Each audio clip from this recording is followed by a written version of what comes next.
टुनटुनी, क्या हुआ बेटा? तूने कुछ भी नहीं खाया और आके सो गई?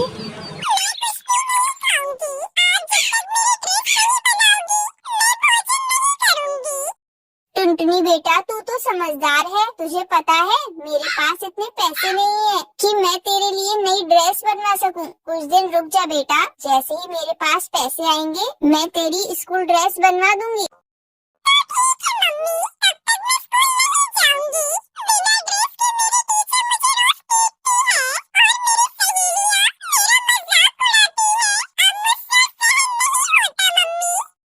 टुनटुनी मेरी प्यारी गुड़िया, मैं और मेहनत करूंगी। सब्जी बेचने के साथ साथ मैं पक्षियों के कपड़े भी सिला करूंगी, जिससे ऊपरी आमदनी हो जाएगी। फिर तेरे लिए नई ड्रेस बनवा दूंगी। बस कुछ दिनों की मुझे मोहलत दे दे बेटा, सब ठीक हो जाएगा। अपनी माँ की बातें सुनकर टुनटुनी भोजन कर लेती है। अगले दिन जब वो स्कूल जाती है तो उसे पता चलता है कि स्कूल में फैंसी ड्रेस कंपटीशन होने वाला है। वो घर आकर ये बात अपनी माँ को बताती है।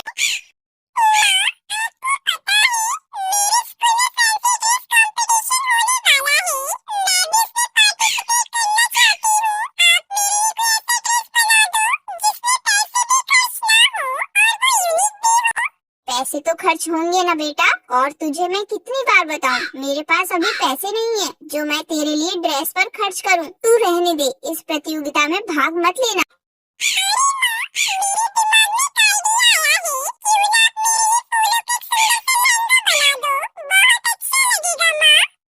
ये सुनकर उसकी माँ टूनी चिड़िया उससे कहती है, अच्छा टुनटुनी, तू हाथ मुंह धोकर भोजन कर ले। मैं तेरे लिए कोशिश करती हूँ फूलों का लहंगा बनाने की, शायद बन जाए। टुनटुनी चिड़िया रात भर पूरी मेहनत कर फूलों का लहंगा टुन्नी के लिए बना देती है, और जब सुबह टुन्नी चिड़िया उस लहंगे को देखती है तो बहुत ही ज्यादा खुश हो जाती है।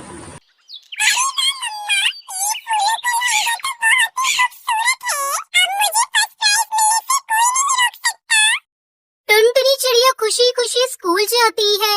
शाम को स्कूल से वापस आते समय हाथों में ट्रॉफी लिए घर लौटती है। मम्मा, ये ट्रॉफी आपकी वजह से मुझे मिली है। आपको पता है मेरे फूलों का लहंगा सबने बहुत पसंद किया, और ये देखो मुझे 5000 रुपए का इनाम भी मिला है। आज मैं बहुत खुश हूँ माँ। ये सब आपके सिले हुए फूलों के लहंगे की वजह से हुआ है। आप बहुत अच्छी हो माँ।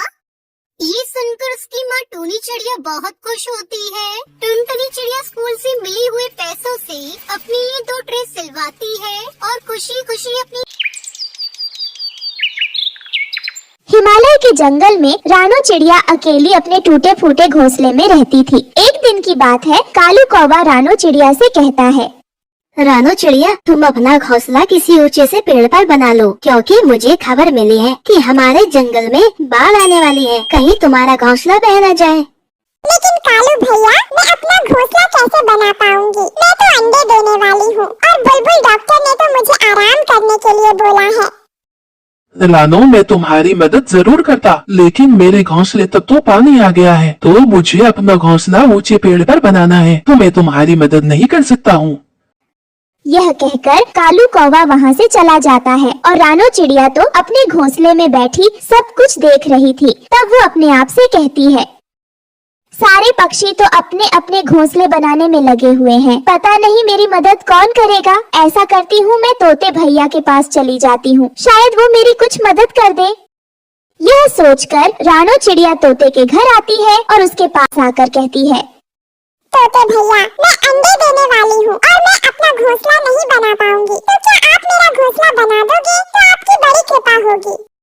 रानो, अभी तो मैं अपना घोंसला बना रहा हूँ। जब मेरा घोंसला बनकर तैयार हो जाएगा तो मैं तुम्हारा घोंसला बना दूंगा। तब तक तुम इंतजार कर लो, क्योंकि अभी तो मैं तुम्हारा घोंसला नहीं बना सकता हूँ। वैसे तोते भैया, तुम्हारा घोंसला बनने में कितना समय लगेगा? देखो रानो, मेरा घोंसला बनने में तो 3 से 4 दिन लग जाएंगे। जैसे ही मेरा घोंसला बन जाएगा मैं तुम्हारा घोंसला बनाना शुरू कर दूंगा।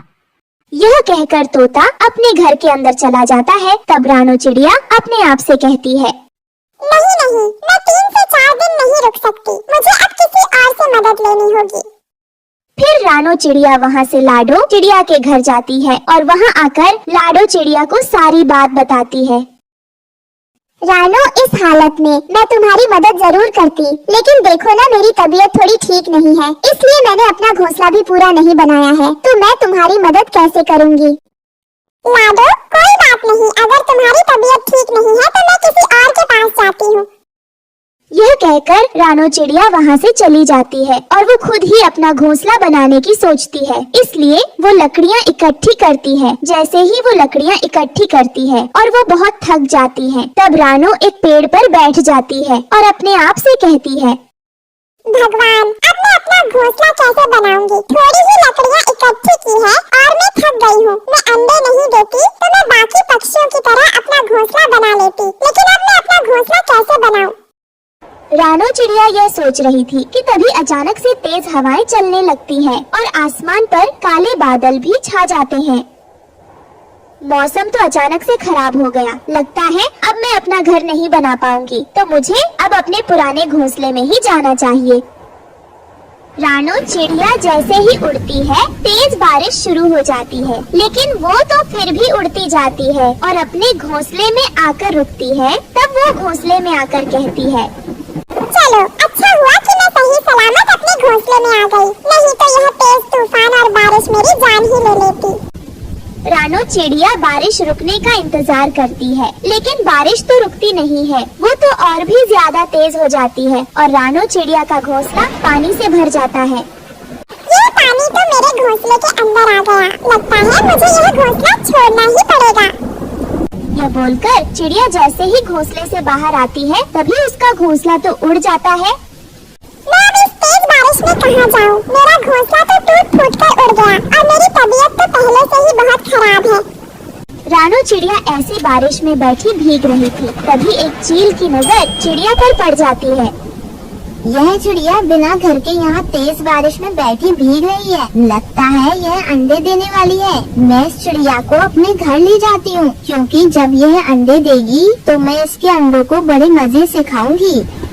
यह कहकर चील रानो के पास आती और बड़े प्यार से उससे कहती है, चिड़िया, तुम यहाँ बैठकर तेज बारिश में क्यों भीग रही हो? ऐसी हालत में तेज बारिश में भीगोगी तो तुम्हें ठंड लग जाएगी, तुम्हारी तबीयत खराब हो जाएगी। चील बहन, मैं माँ बनने वाली हूँ और मेरा घोंसला तो टूट फूट कर उड़ गया है। मेरे पास कोई जगह नहीं है जहाँ मैं रह सकूँ, तो क्या आप मेरी मदद कर दोगी? चिड़िया, एक पक्षी तो दूसरे पक्षी के काम आता है। अगर मैं तुम्हारी मदद नहीं करूँगी तो कौन करेगा? तुम मेरे साथ चलो और मेरे घर रह लेना। जब तक बारिश नहीं रुकती है, वहाँ तुम्हें किसी चीज की कोई कमी नहीं होगी। यह कहकर चील रानो चिड़िया को अपने घर ले आती है। रानो चिड़िया, तुम इस घोंसले में रहो और तुम यहीं पर रहना। अगर तुम्हें किसी चीज की जरूरत हो तो मुझे आवाज दे देना, मैं तुरंत आ जाऊंगी।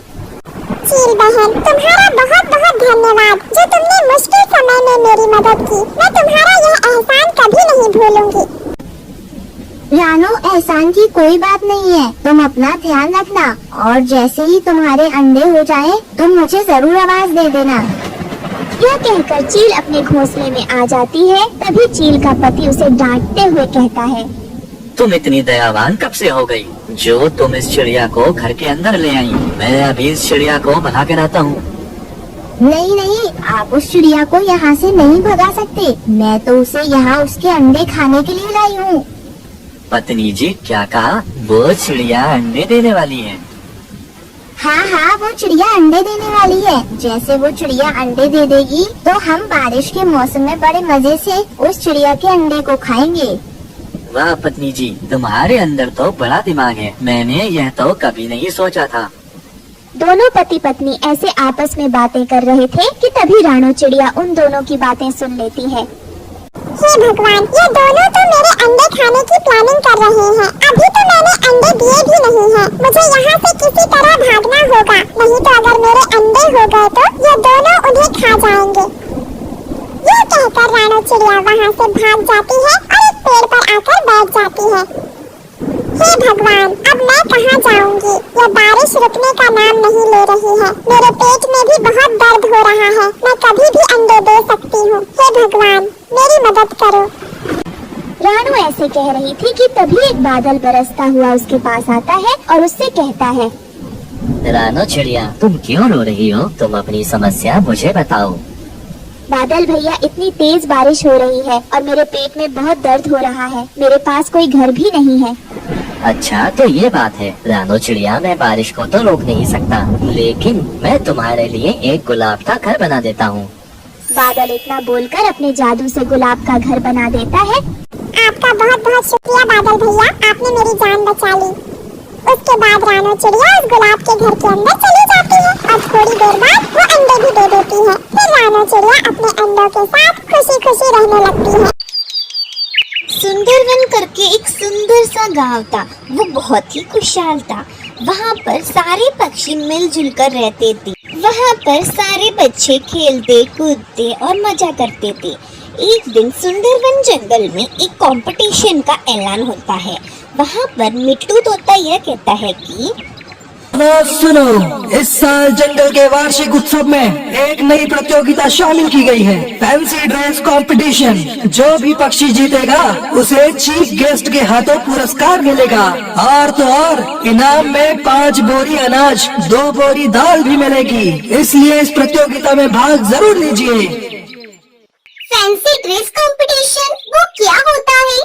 इतना भी नहीं पता के बुद्धू, ये वो प्रतियोगिता है जिसमें हमें अलग अलग भेष धारण करना होता है। मैं तो राजकुमारी का भेष धारण करूंगी। हाँ मैं भी। और तुम टुनटुनी, तुम क्या पहनोगी? बताओ ना मुझे। उससे क्या पूछ रही हो लाडो? उसके पास तो ढंग के कपड़े भी नहीं है। वो क्या प्रतियोगिता में भाग लेगी? चल अब मैं चलती हूँ, मुझे और भी तैयारी करनी है। टूनी चिड़िया तो सा घणी गरीब थी। बिचारी कन तो खावण वास्ते पया कोनी था। जना लई वा विने हैंग पक्षियारी वाता हुणे पछी वायु होसे के मैं प्रतियोगिता जीत गई तो हमारे घर में कई महीनों का अनाज आ जाएगा। लेकिन मेरे पास तो कोई अच्छा सा कपड़ा भी नहीं है जिसे पहनकर मैं फैंसी ड्रेस कंपटीशन में भाग ले सकूं। चलो मैं माँ से पूछती हूँ। टूनी चिड़िया ऐसा सोचकर वहाँ से चली जाती है। टूनी चिड़िया की माँ विधवा थी और वो सिलाई का काम करती थी। फिर टूनी चिड़िया अपनी माँ के पास जाकर यह कहती है कि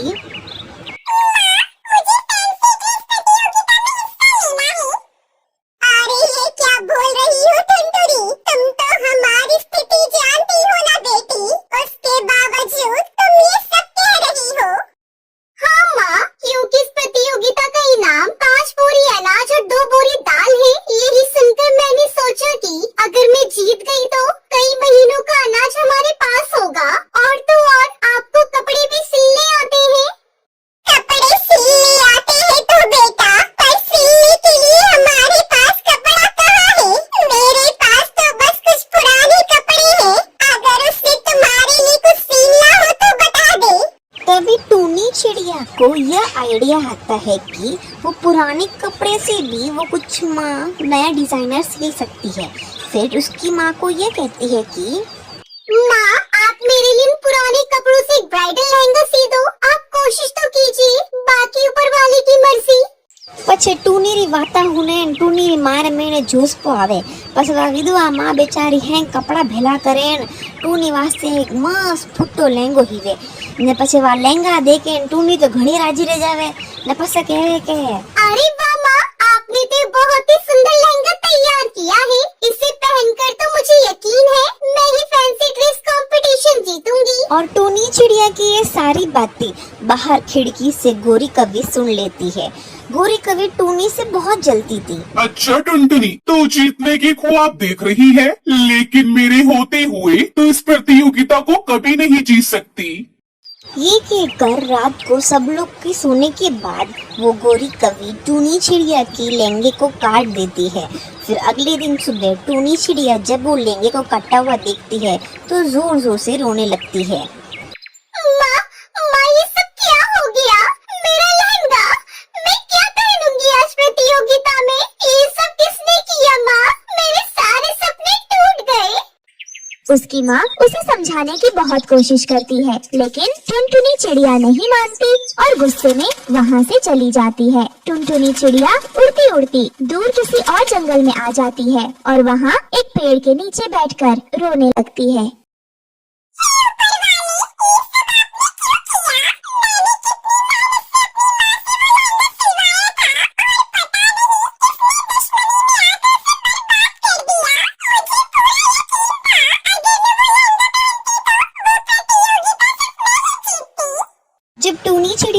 रही थी तभी उसके आंसू के बूंद पेड़ के जड़ों पर जाके गिरते हैं और पेड़ ये बोलता है कि तुम परेशान क्यों होती हो? मुझे तुम अपनी परेशानी बताओ, मैं तुम्हारी सहायता जरूर करूँगा। फिर टूनी चिड़िया अपनी सारी प्रॉब्लम जादुई पेड़ को बता देती है। अच्छा, तो तुम्हारी परेशानी ये है और इस परेशानी का हल मेरे पास है, ये देखो। तभी पेड़ से कुछ रोशनी निकलती है और वो रोशनी जाके पेड़ के ऊपर ब्राइडल लहंगे लटका देती है और टूनी चिड़िया उनको देखकर बहुत ही ज्यादा खुश हो जाती है।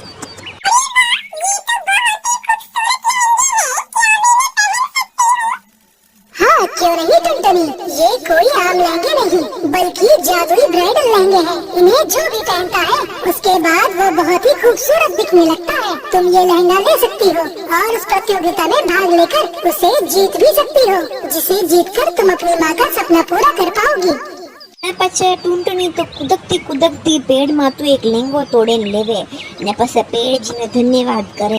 आपका बहुत बहुत शुक्रिया जादुई लहंगे के पेड़, आपने मेरी इतनी बड़ी परेशानी दूर कर दी। अब मैं उस फैंसी ड्रेस कंपटीशन को जीत कर अपनी माँ के सारे सपने पूरे कर सकती हूँ और अपनी गरीबी भी दूर कर दूंगी। ये कहकर टुनटुनी चिड़िया वो जादुई ब्राइडल लहंगा पहनकर उस फैंसी ड्रेस कंपटीशन में भाग लेती है। उसे वहाँ देख हर पक्षी दंग रह जाता है क्योंकि वो बहुत ही खूबसूरत लग रही थी। और फिर जंगल के राजा ने टुनटुनी चिड़िया को फर्स्ट प्राइज दिया और साथ ही साथ सारा इनाम भी। टुनटुनी गरीब होते हुए भी फैंसी ड्रेस प्रतियोगिता जीत गई और साथ ही उसने अपनी माँ की मदद भी की। फिर वो खुशी खुशी रहने लगते हैं। गाइस, थोने मोरी टूनी चिड़िया री स्टोरी केड़ी लगी? अगर थोने मोरी टूनी चिड़िया री स्टोरी अच्छी लगी तो प्लीज इन वीडियो ने लाइक करजो, शेयर करजो, कमेंट करें जरूर बताइजो। धन्यवाद।